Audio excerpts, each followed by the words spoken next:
श्री दक्षिणामूर्ति स्तुतिः।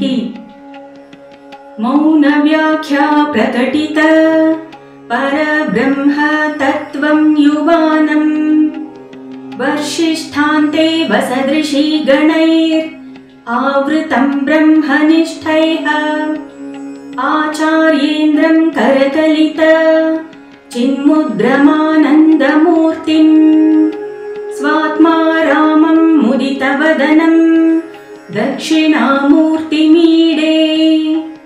वटविटपि समीपे भूमिभागे निषण्णम् सकलमुनिजनानां ज्ञानदातारमारात्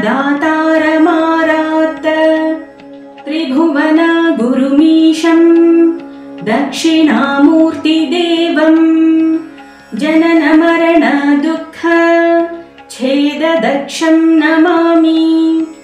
चित्रं वटतरुर्मूले वृद्धाः शिष्या गुरुर्युवा गुरोस्तु मौनं व्याख्यानं शिष्यास्तु छिन्न संशयाः निधये सर्वविद्यानां भिषजे भवरोगिणां गुरवे सर्वलोकानां दक्षिणामूर्तये नमः।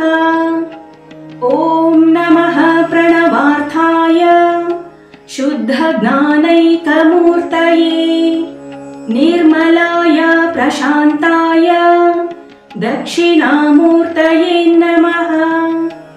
ईश्वरो गुरुरात्मेति मूर्तिभेदविभागिने